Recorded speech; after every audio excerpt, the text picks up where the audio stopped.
আমি যদি এখানে ডাক দেই, এখানে 10 লক্ষ লোক এখনো জড়ো করা সম্ভব। হাদি ভাই একা চলতো, আপনারা দেখেছেন।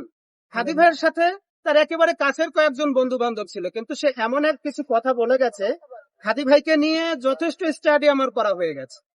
উনি যে কথাগুলো বলে গেছে, আমার মনে হয় গত 50 বছরে স্বাধীনতার পরবর্তী সময়ে আমাদের কালচারাল যে স্ট্রাকচারটা উনি ওনার কথার মাধ্যমে দাঁড় করিয়ে গেলেন, কালচারাল ফ্যাসিস্টের বিরুদ্ধে যে কথাগুলো দাঁড় করিয়ে গেলেন, আমাদের মনে হয় আর কারো কাছ থেকে এটা শোনার দরকার নেই, আমরা মনে হয় পেয়ে গেছি। কিন্তু হাদি ভাইয়ের জীবনের একটা চাওয়া পাওয়ার ব্যাপার ছিল, সেটা হলো আমি যদি মারা যাই মিনিমাম আমার বিচারটা করেন, এরকম কথা তো আপনারা শুনেছেন, তাই না? আমরা কি করলাম, যে বিচারটা চেয়েছিলাম, আমাদের ভিতর অনেকেই বলেছে যে হাদি ভাইয়ের যদি কিছু হয় আমরা এই সরকারকে ফেলে দিব, হাদি ভাইয়ের যদি কিছু হয় আমরা কফিন ছুঁয়ে শপথ করব আগামীর বাংলাদেশ ইনসাফের বাংলাদেশ না গড়া পর্যন্ত। ঠিক তার 29 দিন আজকে হচ্ছে, তাই না? এই 29 দিন পর এসে আমরা দেখতেছি যে হাদি ভাইয়ের বিচার চাওয়াটা কেমন যেন একটা অন্যায় পরিণত হয়েছে। মানে আপনি বিচার চাইতে পারবেন না, আপনি বিচার চাইলে কি হবে, আপনার জীবনের উপর হুমকি এসেছে। আমি এখন একা এখানে বিচার চাইতে বসি নাই, কারণ আমরা যাদের কাছে বিচার চাইবো আপনারা জানেন, একটা ওই দিয়েছে, চার্জশিট দিয়েছে। এই চার্জশিটটাকে তো আমি ঘৃণ ভরে প্রত্যাখ্যান করি। কেন করি? সারা বাংলাদেশ না, শুধু হাদি ভাইকে যারা ভালোবাসে দেশের বাইরে থেকে, তারাও এটাকে ঘৃণ ভরে প্রত্যাখ্যান করেছে। আপনারা জনমত যাচাই করেন। হাদি ভাইয়ের এই বিচারের ব্যাপারটাতে এই মামলার যে বাদী আছে, এবং সরকারকে আমি রিকোয়েস্ট করে রাখবো আপনাদের মাধ্যমে, যদি সরকার পর্যন্ত পৌঁছে যায়, এই তদন্তটা দ্বিতীয়বার করা হোক। যারা তদন্তটা করেছে আয়ও পরিবর্তন করে দ্বিতীয়বার করা হোক। আমি বলতেছি না যে পুলিশ চেষ্টা করে নাই, পুলিশ তার সর্বোচ্চটা দিয়ে চেষ্টা করেছে।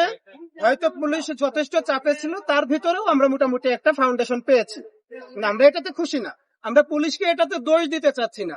আমরা যেটা চাচ্ছি সেটা হলো, আমাদের সেনাবাহিনী যখন নতুন কোন প্রশিক্ষণের সাথে যুক্ত হতে চায়, দেখবেন বাইরের একটা কান্ট্রির সেনাবাহিনীর সাথে আমাদের একটা চুক্তি হয়ে যায়, প্রতিরক্ষা চুক্তি হয়ে যায়, যে চুক্তির মাধ্যমে বাইরের সেনাবাহিনী এসে আমাদের সেনাবাহিনীর সাথে মোটামুটি ভাবে একটা দেনান পাওনার যে বিষয়টা, শেখা ব্যাপারটা এটা কিন্তু পরিপূর্ণ করে।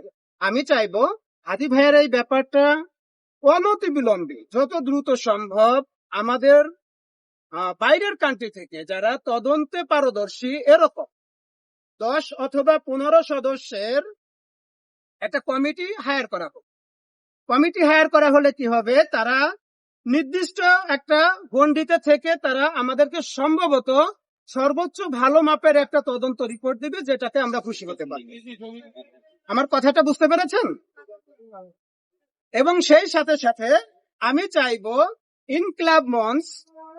ইনকিলাব মঞ্চে যারা আছে তারা যেন মিনিমাম একটা গণস্বাক্ষর কর্মসূচি করেন, যে গণস্বাক্ষর কর্মসূচিতে যারাই অনলাইন হোক অফলাইন হোক সেটা ব্যাপার না, এটা যেন খুব তাড়াতাড়ি স্বাক্ষরগুলো শেষ করেন এবং এই স্বাক্ষরগুলো সরকারের কাছে নিয়ে জমা দেন। আন্তর্জাতিক আদালতে একটা প্ল্যাটফর্ম দাঁড় করানোর জন্য হাদি ভাইয়ের বিচারটা যেন আন্তর্জাতিক আদালত পর্যন্ত পৌঁছে দেয়।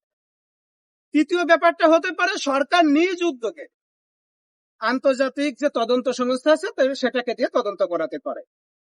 আমরা এই মুহূর্তে যদি হাদি ভাইয়ের বিচারের জন্য এখন এখানে, আমি একা মানুষ, আমাকে সারা বাংলাদেশের মানুষ আপনাদের মাধ্যমে খুব ভালোভাবে চিনে, বাইরের কান্ট্রির অনেক মানুষ ভালোভাবে চিনে, আমি যদি এখানে ডাক দেই, এখানে 10 লক্ষ লোক এখনো জড়ো করা সম্ভব। ইনশাল্লাহ হয়ে যাবে। কিন্তু এই 10 লক্ষ লোক যখন আমি জড়ো করব, তখন আমাদেরকে ট্যাগ লাগানো হবে যে আমরা মনে হয় আগামী নির্বাচনটাকে বানচাল করার জন্য হাদি ভাইয়ের ইস্যুটাকে সামনে নিয়ে আসছি। দেখেন, আমরা নির্বাচন